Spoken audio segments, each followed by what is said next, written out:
ठीक है भाई। तो है नहीं बच्चे। तो आज हमारी जो फैमिली है एंजियोस्पर्म्स में वो कौन सी है, रूबिएसी। देखो भाई अपनी जो है ना पेपिवरेसी फैमिली और है ये अफीम वाली, ठीक है। वो बहुत ज्यादा इंपॉर्टेंट, उसमें बस इतना है कि उसमें क्या होता है, लेटेक्स होना जरूरी होता है, ठीक है। लेटेक्स का मतलब क्या होता है, जैसे आपने देखा होगा कनेर का पेड़ होता है, तो कनेर के पेड़ के अंदर क्या है कि दूध निकलता है कई बार, है ना। या आक का पेड़ होता है, अकौआ जिसे बोलते हैं नॉर्मल भाषा में, है ना, आंकड़े का। तो उसके भी कुछ माइथोलॉजिकल इंपॉर्टेंस भी है उसकी। तो इस तरीके की जो पेड़ हैं जिनके अंदर लेटेक्स निकलता है और वो बहुत ज्यादा काम में आते हैं, उसे क्या बोलते हैं हम, लेटेक्स, ठीक है। जैसे रबड़ है, तो रबर में भी यही होता है, ठीक है।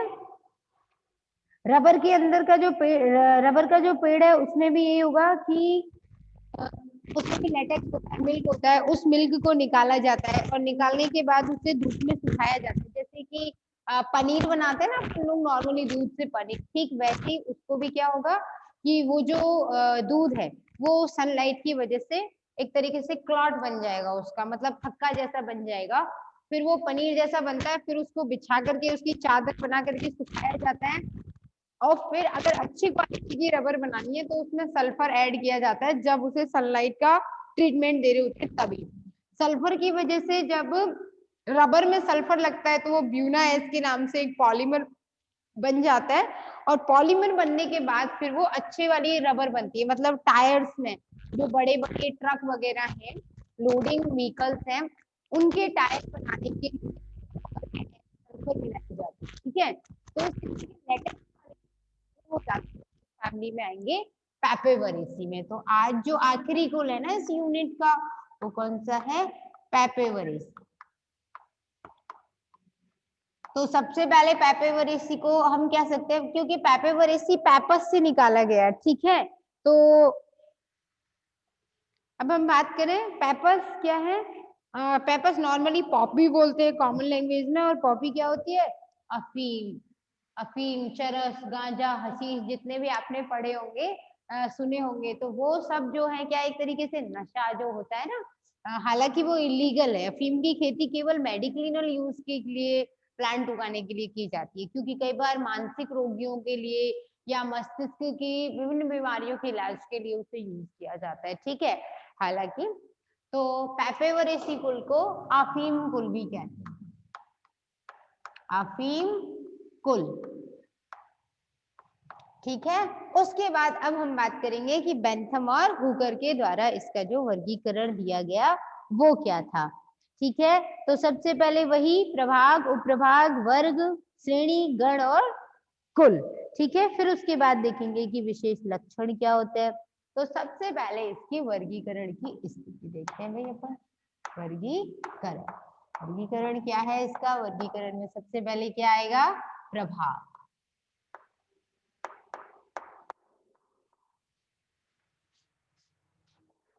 तो प्रभाग में सबसे पहले कौन आता है, एंजियोस्पर्मी। एंजियोस्पर्मी का मतलब क्या है, आवृत बीजी, है ना, एंजियोस्पर्मी।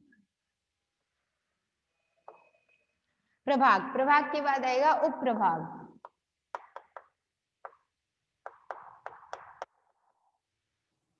प्रभाग हो गया एंजियोस्पर्मी, उसके बाद उप प्रभाग में कौन सा आता है, एंजियोस्पर्मी के बाद डाइकोटिलीडनी।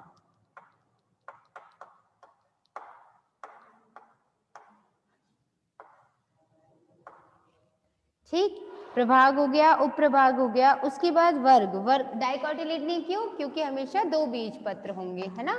फिर उसके बाद वर्ग, वर्ग आता है क्योंकि अगर गैमोपेटेली होता तो और पॉलीपेटेली, दो ही वर्ग लेते हैं जनरली हम, क्योंकि हम नहीं, बेंथम और हुकर ने लिए हुए, ठीक है। तो पॉलीपेटेली का मतलब क्या, जिसमें दल बायदल सब अलग अलग होंगे, और अगर एक जुड़े हुए तो उसे क्या बोल देंगे हम, गैमोपेटेली। तो इसे क्या बोल देंगे हम, पॉलीपेटेली। वर्ग हो गया पॉलीपेटेली, देन आफ्टर श्रेणी हो गई थैल्मी फ्लोरी।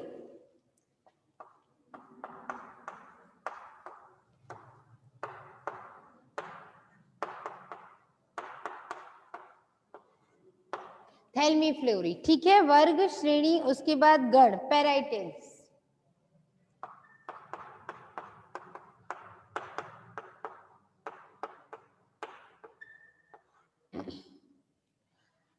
तो गण के बाद अगला आता है कुल, पेपेवरेसी।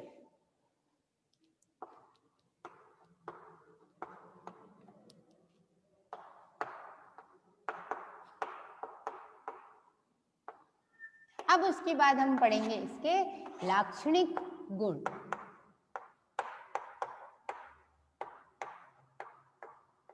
तो लाक्षणिक गुण कौन कौन से होते हैं? विशेष लक्षण, इसका सबसे विशिष्ट लक्षण तो यही होगा कि पौधे के अंदर जो है, जो वेसल्स होती है ना, वेसल्स का मतलब वाहिकाएं, वाहिनिकाएं जो पढ़ते हैं हम लोग, जाइलम के हिस्से है ना, फ्लोएम के भी हिस्से होते हैं ना, सीव ट्यूब्स वगैरह, कंपेनियन सेल्स, चालन नलिकाएं, सहनलिकाएं, सहकोशिकाएं, इस तरीके से। तो इसके वेस्कुलर बंडल के साथ साथ एक दूध जैसा पदार्थ बहता है, उसे लेटेक्स कहते हैं, ठीक है। वो पेपेवरेसी का सबसे इम्पॉर्टेंट कैरेक्टर है, ठीक है। तो पौधे जो होते हैं 1 वर्षीय होते हैं, ज्यादातर शाक या फिर छुप होते हैं।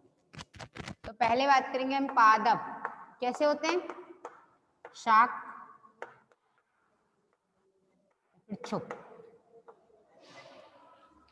पादप के बाद दूसरी बात आएगी क्या, कि इसमें लेटेक्स होता है उपस्थित, ठीक है ना।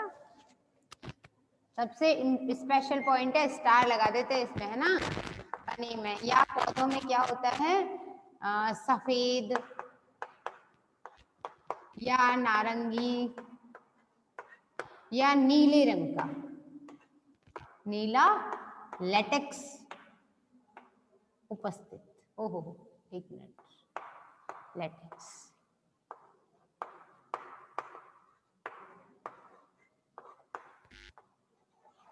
ठीक है।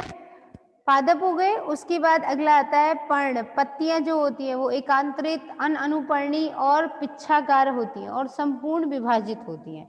तो पत्ती जो होगी वो कैसी होती है?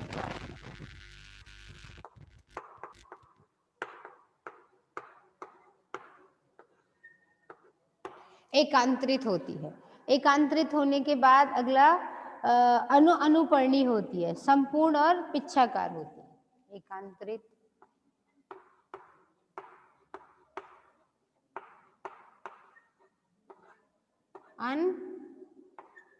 अनुपर्णी, ठीक है, उसकी पिच्छाकार होगी।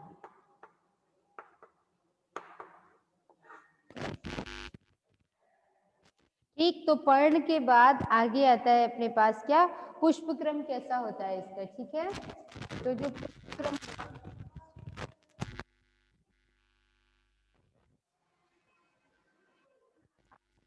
पुष्पक्रम की बात करें तो ज्यादातर एकल होता है, अंतस्थ, अंदर की तरफ होता है ना। तो पुष्पक्रम जो होगा वो कैसा होगा, एकल, अंतस्थ।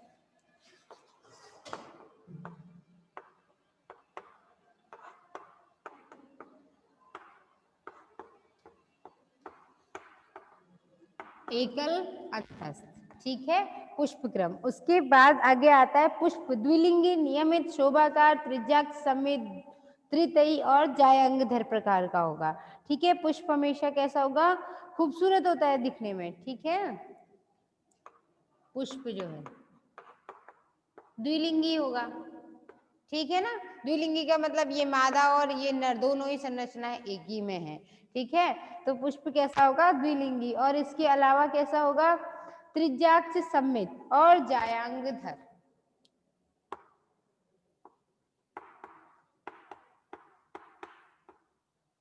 वैसे जायांगधर स्थिति हम पुष्प में ना लिख करके जायांग में लिखे तो हम जैसे शुरू से करते आ रहे हैं ना, ठीक। फिर उसके बाद जायांग जो होता है वो द्विअंडपी, युक्तांडपी प्रकार का होता है, ठीक है।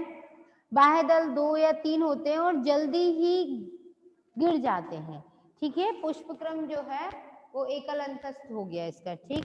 उसके बाद बात करें हम आगे, पुष्प के बाद पुमंग की, ठीक है। तो इसके पुंकेसर जो होते हैं वो असंख्य पुंकेसर होते हैं। पुंकेसर जो होते हैं वो असंख्य होते हैं, ठीक है। और उसके बाद बात करते हैं हम जायांग। तो जो जायांग होता है वो एकांडपी या युक्तांडपी प्रकार का होता है, कई बार द्विअंडपी, ठीक है, सॉरी एकांडपी नहीं हो सकती ज्यादातर। अब देखो जब जायांग धर स्थिति है तो क्या हो जाएगा, अंडाशय जो है वो ऊर्ध्ववर्ती होगा, यानी अधोजायांगी स्थिति हो जाती है, ठीक है। या इसको हम यहाँ लिख देंगे, इसमें यहाँ लिख देते हैं, पुष्प जो होता है वो कैसा होता है, त्रितई, 3 चक्र हो जाएंगे। और पुंकेसर जो होते हैं संख्या में असंख्य होते हैं और उसके अलावा कैसे होते हैं, स्वतंत्र होते हैं, एक दूसरे से अलग, और बहिर्मुखी मतलब बाहर की तरफ होते हैं, है ना।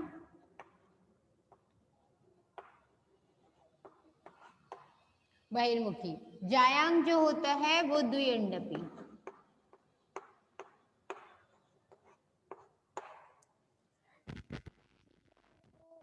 आगे हम बात करें तो ये हो गया,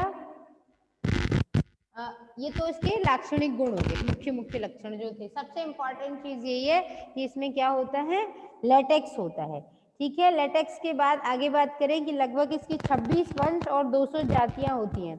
सबसे छोटा कुल है ये, और ज्यादातर कहाँ, उत्तरी शीतोष्ण इलाकों में, जैसे आइसलैंड है ना, ध्रुवीय प्रदेश, ग्लॉसियम लूटियम वगैरह है जो इसके प्लांट रेती कभी आपने देखा हो तो ठीक है, नहीं तो बताते हैं कि कभी सड़क किनारे ना अपने ऐसे छोटे छोटे कांटेदार फूल देखे होंगे, ऐसे इतना सा पेड़ होता है, बस इतने से साइज का है ना लगभग, और ऐसे बहुत भयानक भयानक से कांटे लगे रहते हैं उसमें, और ऐसे येलो कलर का बहुत सुंदर सा फ्लावर आता है, और बीच में वो रेडनेस होती है उसमें। देखा है कभी? नहीं देखा तो अब ध्यान करके देखना, ठीक है। इस तरीके का पेड़ होता है उसमें, ये पीली कटेली का बोला जाता है, ठीक है। पीली कटेली नॉर्मली बोलते हैं और इसे अंग्रेजी में बोलते हैं आर्जीमॉन मैक्सिकाना, ठीक है। ये एक तरीके से ये मैक्सिको से आया था, मतलब ये एक खरपतवार है, बस फ्री फ्री में आ गया। फ्री फ्री में कैसे आते हैं पौधे, कई बार क्या होता है हम लोग विदेशों से पौधे आयात करते हैं, निर्यात करते हैं ना, हम विदेशों से मंगवाएंगे, या वो तो हो गया आयात, कई बार जैसे कि एक बार अकाल पड़ा था, है ना, सन 1972 के आसपास की बात है शायद। तो जब भारत में अकाल पड़ा तो अफ्रीका वगैरह से, अमेरिका से गेहूं आया। अमेरिका से जब गेहूं आया तो ट्रक के ट्रक जो है गांव के बीच में एक जगह होती थी ना, बड़ी सी पंचायत घर वगैरह, वहां पे इकट्ठे कर दिए जाते थे, तो लोग भर भर के ले जाते थे। तो बाद में हरित क्रांति वगैरह आई, तब उससे हमें निजात मिली। लेकिन उस टाइम पर क्या हुआ, अमेरिका से जो गेहूं आया भाई वो कैरेट्स वगैरह में आया, मतलब डिब्बों में आया, जहाज में होकर के। तो वो जो पेटी वगैरह में आता है ना कभी भी फल वगैरह, तो उसके साथ आसपास घास लगा देते हैं। तो अब हम एकदम से नहीं कह सकते कि उन्होंने जानबूझ के ऐसा किया या फिर वो किसी भी तरीके से आया होगा, तो कांग्रेस यहाँ पर ऐसे ही आई, और लोगों ने गेहूं की पड़ी थी, वो कैरेट्स खाली किए, पेड़ पौधे फेंक दिए, वो उगते चले गए। आज की तारीख में वो गाजर घास के नाम से हमारे लिए बहुत बड़ा संकल्प। गाजर घास के उन्मूलन के लिए बाकायदा शहद वगैरह के झाड़ियों, क्यों, अगर नहीं फेंका गया तो उनसे जो रसायन स्रावित होता है खाली लग जाता है, मतलब बंजर कर देता है, उनसे जो रसायन स्रावित होते हैं। इसी तरीके से अपने भारत में एक बार जोधपुर की तरफ जब अकाल पड़ा, ईंधन वगैरह नहीं था, तो मैं उस टाइम पे कौन सी थी, लेकिन हाँ गवर्नमेंट ने क्या किया उस टाइम पर, विलायती बबूल मंगवा लिया, जिससे जल्दी तो यहाँ पे फैलता बहुत जल्दी है, उगता बहुत जल्दी है। के लिए हिमालयन स्पीशीज के लिए भी वो एक खतरा बन चुका है। विलायती बबूल आप देखो कहीं भी प्लॉट वगैरह में, राजस्थान की कॉमन सी बात है ये, है ना। विलायती बबूल उगता चला जाता है, फैलता चला जाता है, नहीं गया तो फिर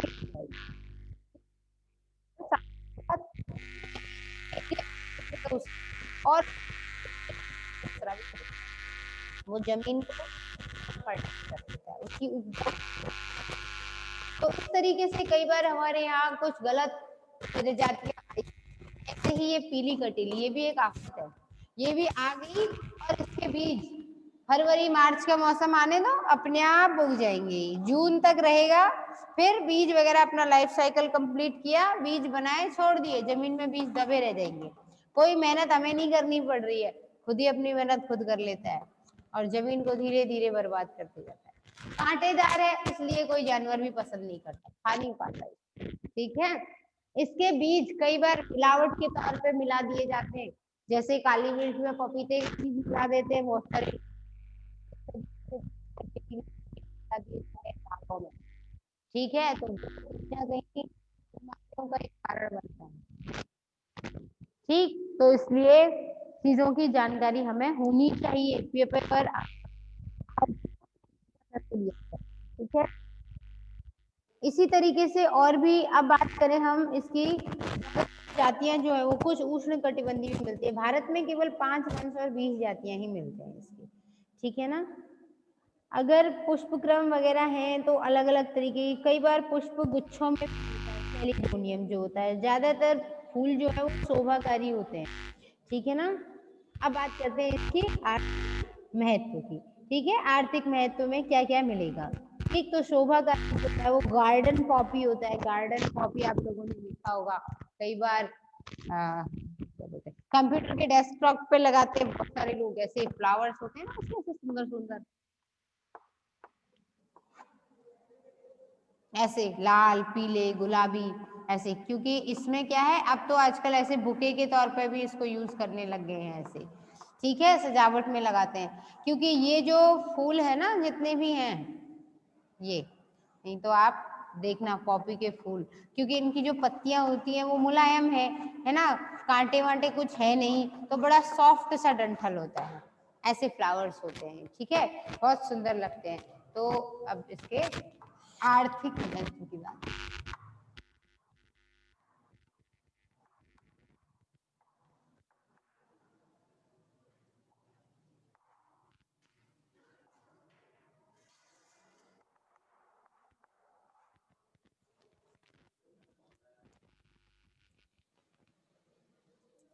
तो आर्थिक महत्व की बात करें तो इसमें क्या क्या चाहिए, देखिए भाई, सबसे ज्यादा तो पौधे जो मिलेंगे वो पेपेवर रोहियास के मिलते हैं, ठीक है, डाइसेंट्रा क्राइसेंथा उसे स्वर्ण कली कहते हैं, ठीक है, और एस्कोल्जिया कैलिफोर्निका इस तरीके के कुछ पौधे हैं, जैसे पेपेवर रोहिया सबसे ज्यादा शोभाकारी, सबसे पहले कौन सा पढ़ेंगे अपन, शोभाकारी,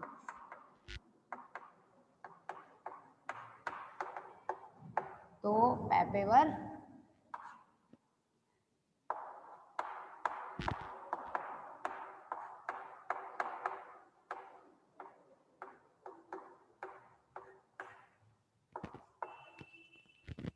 पेपेवर रोहियास हो गया, उसके बाद इसे बोलते हैं गार्डन पॉपी, दूसरा होता है डाइसेंट्रा क्राइसेंथा,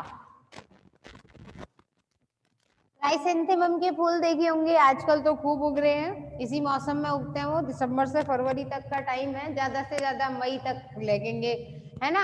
ऐसे होते हैं ना बहुत सारे फूल जो छोटे सूर्यमुखी जैसा समझ लेते हैं, कई बार छोटे छोटे होते हैं, बहुत सुंदर सुंदर, लाल पीले गुलाबी, है ना, कई कलर्स में आते हैं, गार्डन में सबसे ज्यादा लगाते हैं इनको, ठीक है। तो ये जो फ्लावर्स हैं छोटे छोटे होते हैं, ज्यादा बड़े नहीं,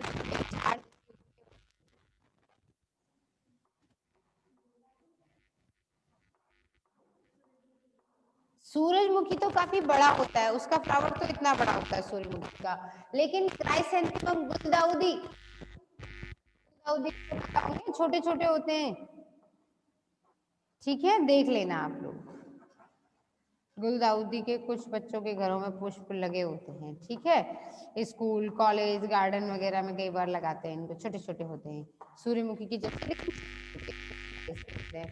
बहुत सारे कलर्स में मिलते हैं, पर्पल कलर में, ऑरेंज कलर में, रेड येलो, वैरायटी वैरायटी है इनकी, तो ठीक है, तो उसका नाम है ड्राइसेंट्रा क्राइसेंथा, डाइसेंट्रा क्राइसेंथा,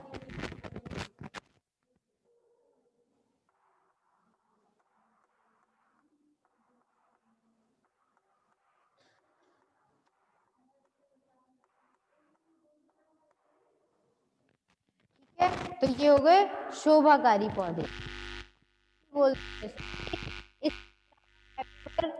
सोमनीफेरम सबसे ज्यादा उपयोगी पेपेवर सोमनीफेरम क्या होता है? अफीम। ये नाम आप अच्छे से याद रख लेना भाई, पेपेवर सोमनीफेरम। ये पूछा जाता है, हर हाल में पूछा जाएगा, ये तो कहीं नहीं जाने वाला है। पेपेवर सोमनीफेरम किसका साइंटिफिक नेम है? अफीम का, वही अफीम जो नशे के लिए प्रयुक्त होती है, लेकिन इसकी खेती की जाती है और खेती करने के लिए बाकायदा लाइसेंस लेना पड़ता है इसका, अफीम की खेती के लिए। ठीक है, ऐसे ही नहीं बेच सकते, कहीं इलीगल है। और लाइसेंस लेने के बाद खेती करोगे तो उसका फिर यूज भी बताना पड़ता है कि क्यों खेती कर रहे हैं। ठीक है, और खेती होने के बाद क्या होगा, इसके जो इसमें होता क्या है, इसका पुष्पक्रम होता है।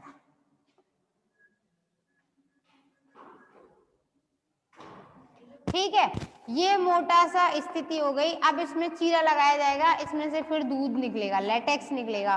उस लेटेक्स को इकट्ठा करते हैं, है ना, कई बार। ठीक, तो भांग वगैरह जितने भी नशे वाली चीजें है ना, वो इसी फैमिली में आती हैं। ठीक है, पेपेवर सोमनीफेरम। इसके अलावा इसके अंदर एक रसायन होता है पेपेवरीन, एक रसायन होता है पेपेवरीन, जो मस्तिष्क रोगों के लिए भी होता है ना, क्या, मानसिक बीमारियों के लिए भी प्रयुक्त करते हैं, मानसिक बीमारी में उपयोगी।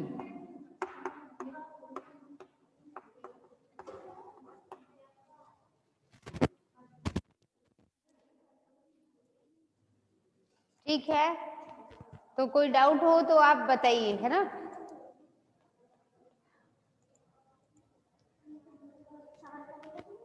ठीक है, तो पेपेवर सोमनीफेरम, ठीक है, इसमें ये अफीम का साइंटिफिक नेम है। ठीक है, दूसरी चीज, कई बार आपने सुना होगा दर्द निवारक, इसके अंदर और भी होता है, पेपेवरीन है, मॉर्फिन है, कोडीन है। ठीक है, ये रसायन होते हैं, ये सब रसायन है, पेपेवरीन, मॉर्फिन, कोडीन, और इनकी वजह से मानसिक बीमारी में उपयोगी। इसके अलावा दर्द निवारक होता है ये। ठीक है, ऐसा नहीं है कि केवल नशा ही नशा होगा, कई बार ये पोस्त दाने के नाम से भी बिकता है, सुना होगा ना आप लोगों ने, 10,000 40,000 की पोस्त पकड़ी गई, तस्करी हुई, अफीम की तस्करी। तो पोस्त जो होता है, नॉर्मल लैंग्वेज में पोस्त के नाम से जानते हैं इसे, ठीक है ना, पोस्त दाना। इसका वैसे इतना भी नशा नहीं है, इतना भी खराब नहीं है, क्योंकि कई बार प्रेगनेंसी के टाइम पर या सर्दियों के टाइम पर ना पोस्त दाने का हलवा बना करके खिलाया जाता है, उससे नींद बहुत अच्छी आती है। हाँ, ठीक है, और जब नींद अच्छी आने के अलावा क्या होगा, सिर दर्द वगैरह की बीमारियां ठीक हो जाती है। वैद्य जी बताते हैं इसको, आयुर्वेदा में इसको उपचार के लिए प्रयुक्त किया जाता है, मानसिक बीमारियों के लिए। मतलब ये कि ज्यादा खा लिया तो बीमारी हो जाएगी, और कम खाया डॉक्टर की सलाह पर तो बीमारी ठीक हो जाएगी। ठीक है, तो ये क्या है, पोस्त दाना। ठीक है, सर्दियों में खाया जाता है इसको, जिससे गर्मी आएगी। अब आप लोग रिज्वाइन कर लीजिए। ठीक है।